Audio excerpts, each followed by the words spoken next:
Hey everybody, and welcome to Risk of Rain. This is a roguelike that I've wanted to play for a little bit and make a series. It's one of the ones that's going to be a little bit longer, but it's also a lot of fun. I've actually manually reset my file, so I haven't seen any items again. Just because I like playing from scratch so you guys can see when stuff unlocks. Now, I actually do have my new mic right now, which is pretty sweet. I'm still messing around with audio stuff, so hopefully this game doesn't get too loud or anything like that, or my voice doesn't sound too soft. But let's get into a game here.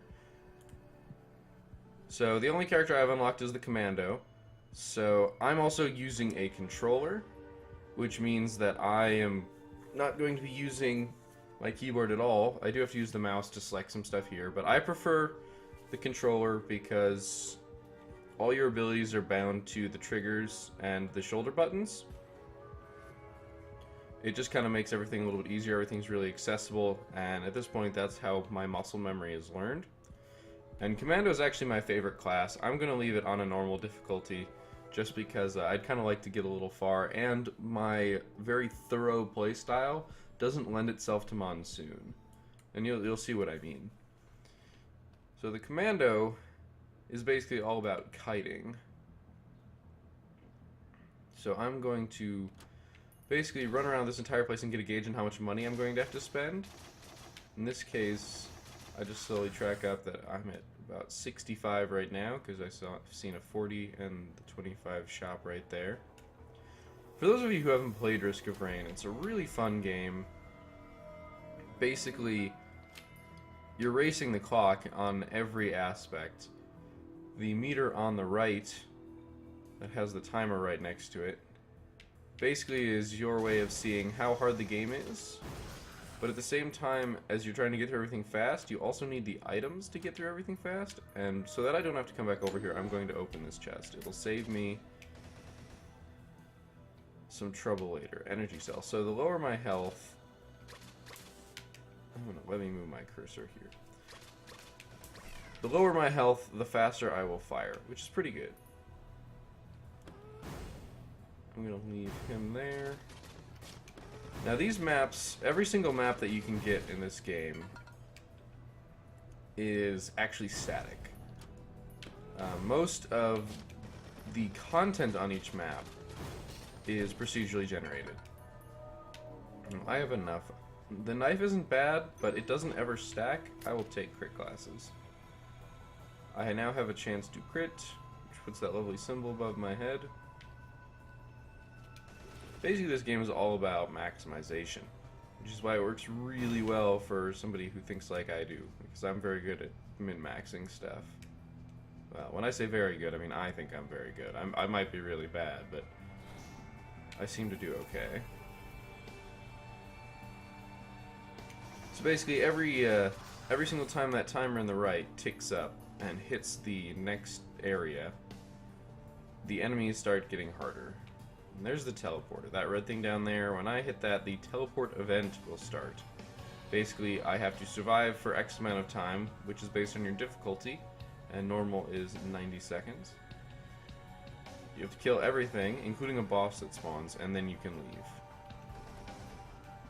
Now, a few things happen once you hit that teleporter. Okay, good, there's nothing up here. I won't ever have to come back up here. I'm probably just going to hit the teleporter. I'll make decent money.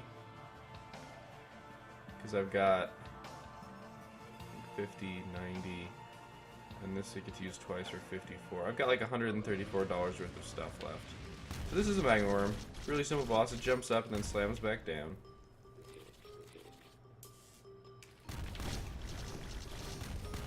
Interesting, saw some frame rate problems there. I wonder if that has to do with recording. Now I will, at some point here, go over the Commando's abilities as I'm using them, hopefully. But right now, I'm just kiting back and forth. And my little roll that I'm using actually makes me invulnerable while I'm using it. So it's a really good way to kite stuff. Now, I killed that entire group of enemies. But of course, more are spawning all the time as this timer is ticking down. I'm probably going to wait until... yeah, I don't have anything else to worry about before I start really worrying about the magma worm. I am getting a little low on health here, so I need to actually try to dodge the magma worm, but yeah, so you can see dodged. Oh my, I thought I had that off cooldown and it was not. If you ever see dodged, it means that I would have taken damage. And these jellyfish are unfortunately really dangerous because they just do damage to you on contact, which is these Lemurians is what they're called. I really don't want to die on the first level. I probably shouldn't use my dodge there, but luckily the magma worm didn't get to me. So now the timer is up, which means that we're just counting down the enemies remaining. Oh my. Luckily I dodged that. I don't think that would have killed me, but it would have hurt. You do slowly regen health. Good, got it. So he drops prison shackles. So when I attack enemies, I have a chance to slow them. I just have to finish cleaning up all these guys. So my right trigger is just my normal attack. Doesn't have really a cooldown. It's listed there, but it doesn't ever actually go on cooldown. In fact, you won't be able to tell which one it is until I show you. There's nothing up here, so why am I going that way? Now, my right bumper is this machine gun attack. It does some knockback, which is really nice, especially when you've got tons of enemies around you. The downside is it only hits one enemy. I'm gonna go get this drone. It only hits one enemy, which is the first one that it comes in contact with, which isn't horrible, mind you.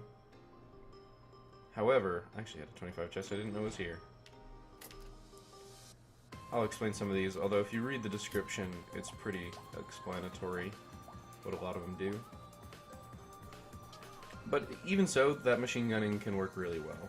Now, the roll is my left bumper, and it's pretty, I mean, it's a really good ability. It's kind of your bread and butter for kiting. It also helps you be a little bit more mobile than you might otherwise be. Just kind of giving me a speed boost here since I'm not worried about taking lethal damage. And the ability that I'm using that's kind of hard to see, my left trigger, is a piercing attack. And it basically is just one shot, nothing too special about it except that it pierces. And we've finished everything, so hit the teleporter again and go to the next level. Now this is one of those games where that I can't just pause and explain stuff, so I'm gonna have to keep playing even if I'm not getting to explain everything. But my basic strategy with the commando is to roll through a giant group of enemies. Okay, 82. 56. I hate shrines. We didn't have any shrines on the first level, that's nice. As you can see, the one in the back got hit. That's because I used my piercing shot. Basically, you want to use your piercing shot whenever you got it on cooldown. Especially when there's a group of enemies. If you can get away with not using it because there's only one enemy, it's probably better. But a lot of the times you're going to be kiting a huge group of enemies. So here I'm just using all my abilities to keep them away because the piercing shot does actually have a decent bit of knockback to it. So last level I picked up a war banner and I leveled up. So you can see the bar below my health is that little blue bar, and it is my experience. As I kill enemies, and occasionally some of the things that I open, the little pod containers. Okay, use item, that's not bad. That's the use item, by the way. It's just, it shoots a bunch of missiles. Oh, I got a monster log for jellyfish. Cool. I'm gonna go and explore the other side of the map. I've spent a lot of time here. See, now I'm sure I was explaining something that I've forgotten again. 82. I can... Right, the war banner.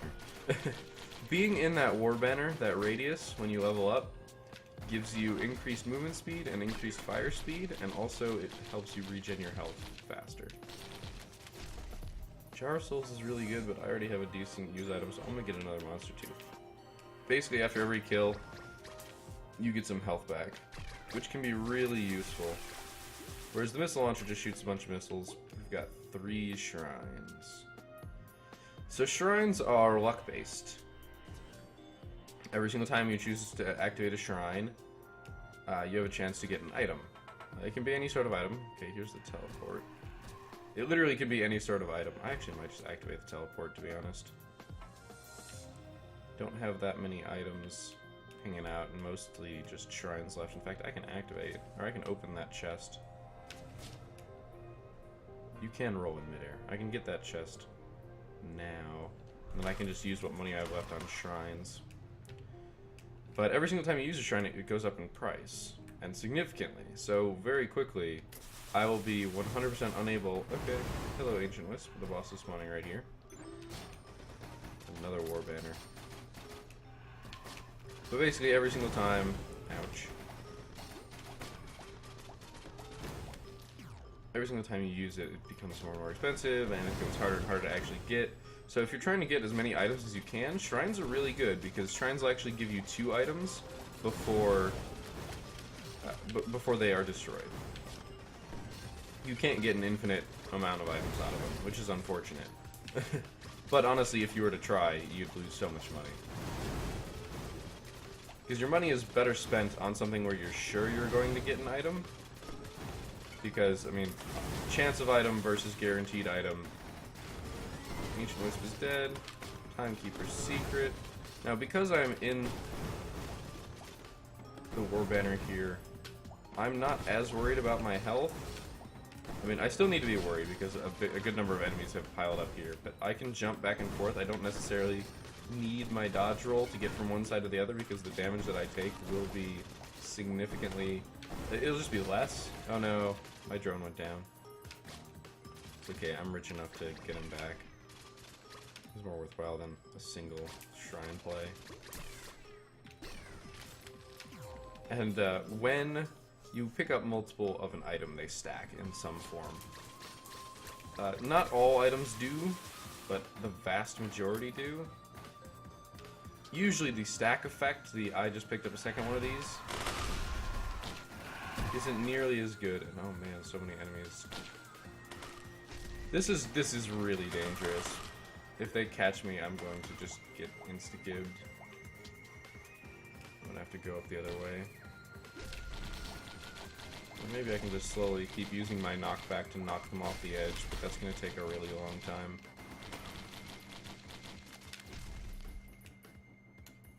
Let's see. It's gonna take a long time to get back up this way. This way will be faster.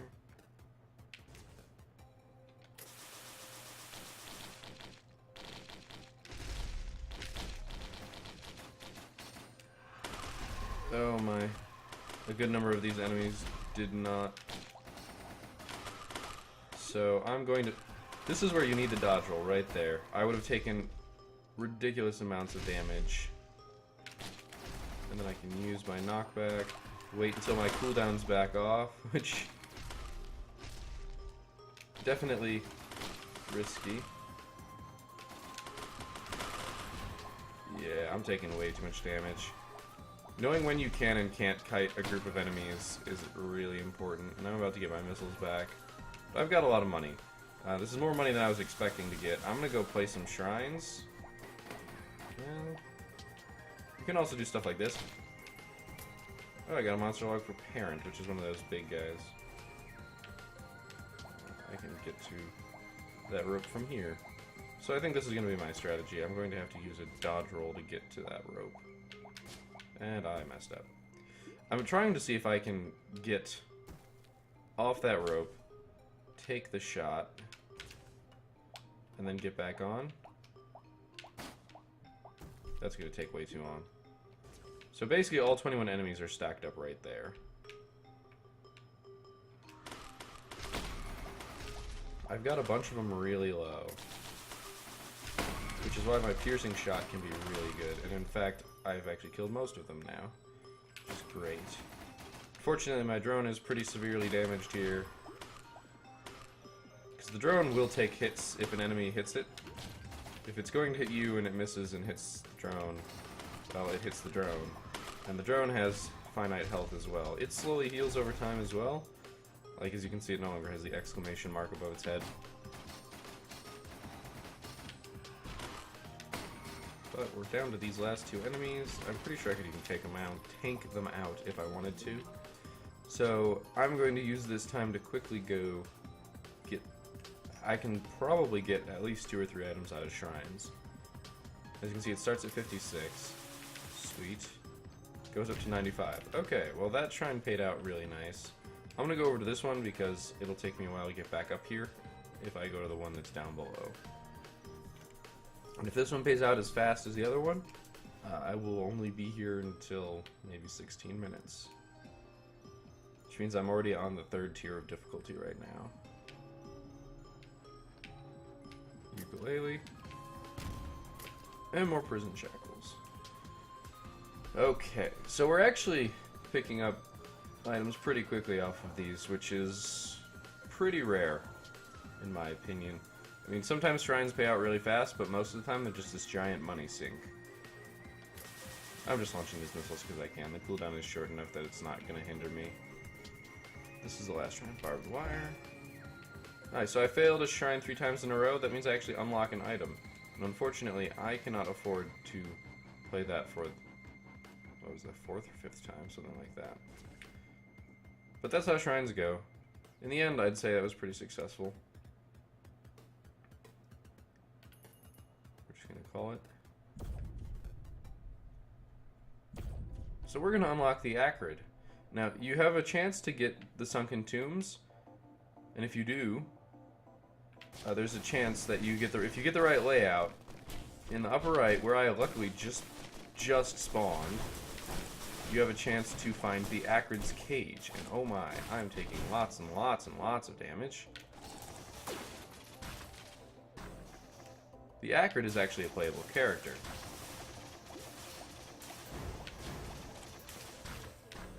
And unfortunately, he has a lot of health. He's got 5,000 health. Which is unfortunate because when you actually get to play as him, he doesn't start with that much health. But my goal here is to just kill him. And if I kill him, then he becomes a playable character. You unlock him.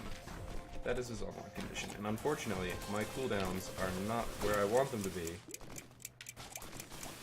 So one of the items that I picked up a little while back, the one that looked like an hourglass, it's purple, you can see it, it's just now to the left of my abilities.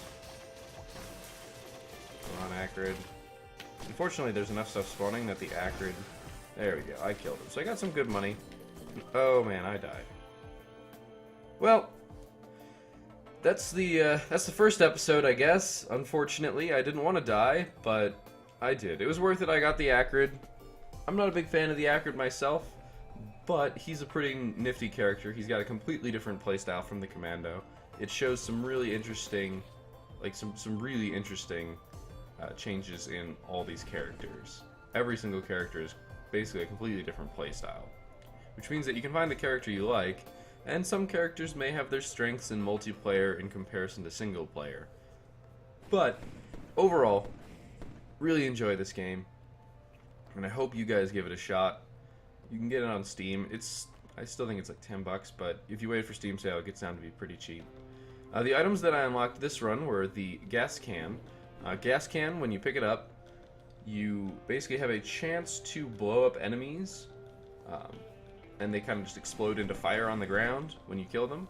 You unlock it by killing 20 Lemurians in a single run. Those are the little purple guys that kind of run around and they have a little bite animation. It doesn't take very long. You'll probably do it if you stay on one of the first levels for any decent length of time. The goat's hoof comes from, as I mentioned, failing at the shrine 3 times in a row.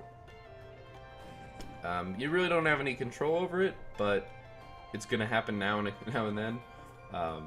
Probably not take too long to have that happen because, as I said, first run I get it because there were some shrines that I could play. Then the Acrid, as I said, if you get to the 3rd level and you happen to get the Sunken Tombs, because there's a few different options, you can find his cage off to the right and kill him. Now that's probably what got me killed trying to unlock him, just because I took a lot of damage and I basically got to the next difficulty level which is what killed me. All of a sudden, those enemies spawning that were shooting missiles, I couldn't deal with it. Those missiles do a lot of damage, and I didn't dodge roll in time. But I have to go back to using the mouse now.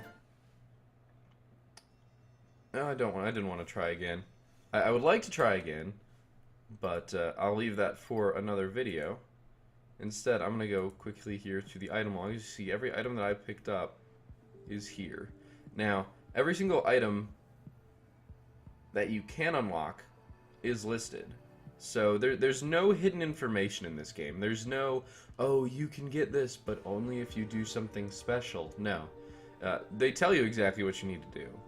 So, this one, survive in lava for 1 minute straight. There are some lava levels where there's lava on the ground. If you stand in lava for a straight minute and live, you get that. You unlock that item. Yeah, it's not easy. It shows you the silhouettes of items that you have unlocked, but have not yet found. So, if you remember, we saw the knife, but I didn't pick it up.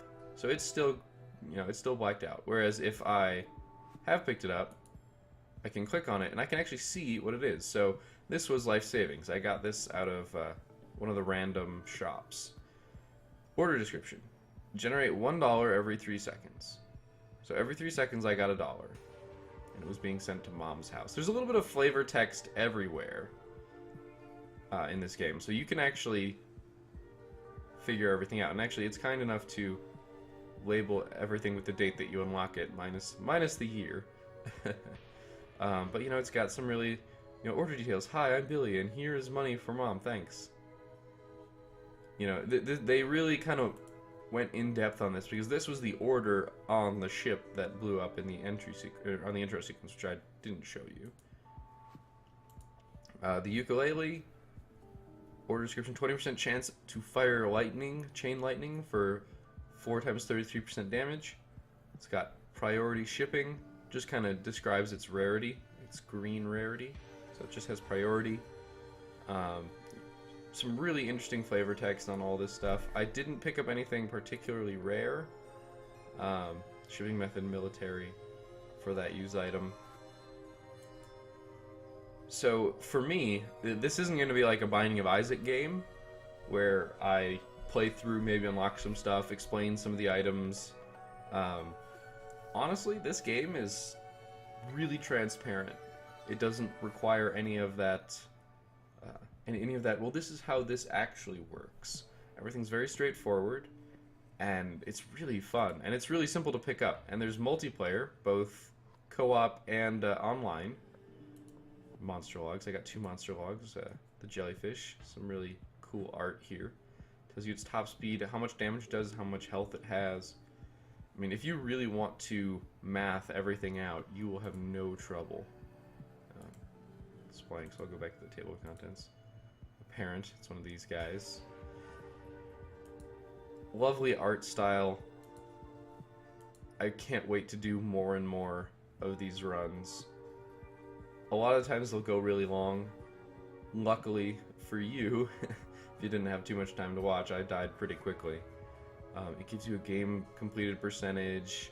It tells you what percentage of each class you play. I very much prefer Commando, so this isn't going to become more than... It's going to be just a lot of orange.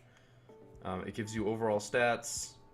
Gives you your best stats in a bunch of different stuff. Yeah.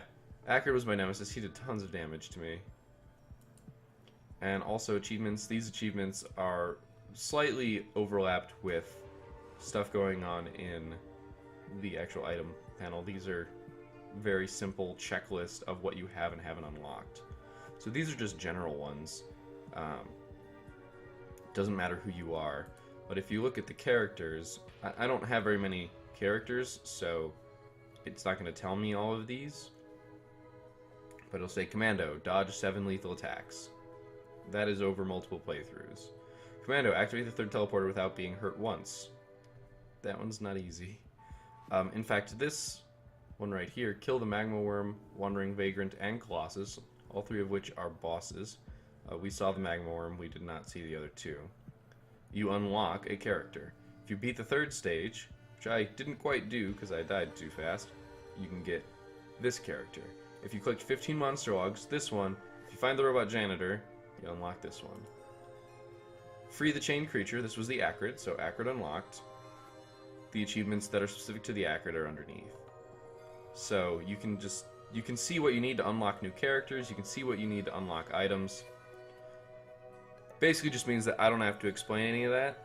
I can give my opinions on the items that I find, why I pick certain items out of the shops, and why I play the way that I play. But all in all, if you guys want to pick up this game, it's really accessible, it's really easy. Controller support, when I say easy, I mean it's easy to play. It's hard to master, which in my opinion makes a good game. The controller support is really nice. I'm not a big fan of the keyboard support, but it's not like a completely nonsensical control scheme for the keyboard either. So pretty much any way you want to play is fantastic. So if you like this video, if you'd like to see more of Risk of Rain, like and favorite the video, subscribe if you want to get updates on when my videos release, and I'll see you guys next time.